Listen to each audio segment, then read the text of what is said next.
When Maya Brooks walked into the glossy, high-rise boardroom, wearing a simple black blazer and natural curls, the room of white male executives chuckled under their breath. One even whispered, "Is she here to take notes?" But Maya wasn't there.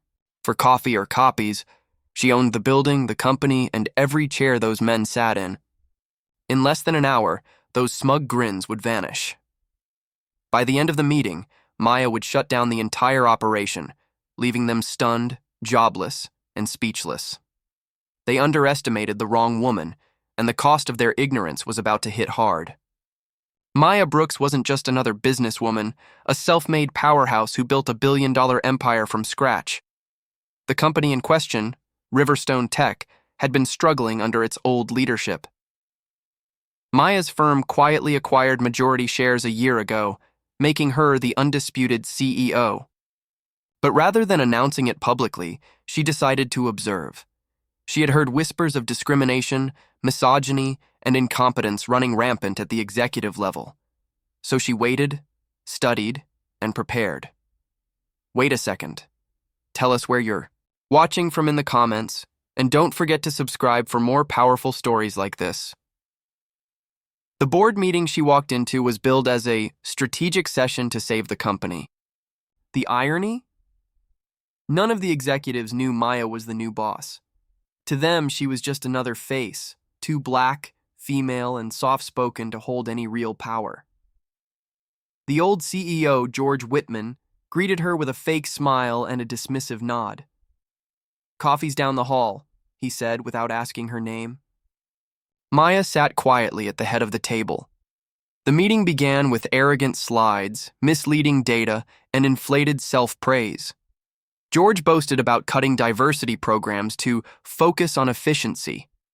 Another VP suggested outsourcing customer support to save money, dismissing ethical concerns. Nobody acknowledged Maya's presence or even asked who she was. As the executives carried on, Maya observed their ignorance with quiet resolve. They joked about hiring a diversity face for public relations, laughed about replacing women-led departments, and even mocked the idea of a black-owned tech future. That was the final straw. Maya stood up. At first, no one noticed, then she cleared her throat, and the room fell silent. "I've heard enough," she said calmly. "Let me introduce myself. My name is Maya Brooks. I'm the majority shareholder and your new CEO. Or should I say, former CEO in your case, Mr. Whitman." A stunned silence followed, broken only by George's stammering. "Wait, what?" Maya clicked a remote. The screen behind them shifted from their quarterly report to a live email draft. She had typed out the announcement. "Riverstone Tech will cease operations immediately. All executive positions were terminated. A new, ethical, diverse tech company will rise from these ashes, with none of you in it. You ran this company into the ground with your greed and bigotry," Maya continued, her voice unwavering. "I gave you time to change. You mocked the very people who could have saved you. You laughed at the idea of someone like me leading you. And now, you'll learn the cost." Security entered the boardroom as Maya handed them a list. "Escort each one of these men out of the building. Their access is already revoked." The executives protested, shouted, and even begged, but it was too late. The building's badge scanners went red. Their company emails were disabled. Shareholders had already been notified. Maya turned back to the screen as the men were removed one by one. The email was sent, and the press release followed.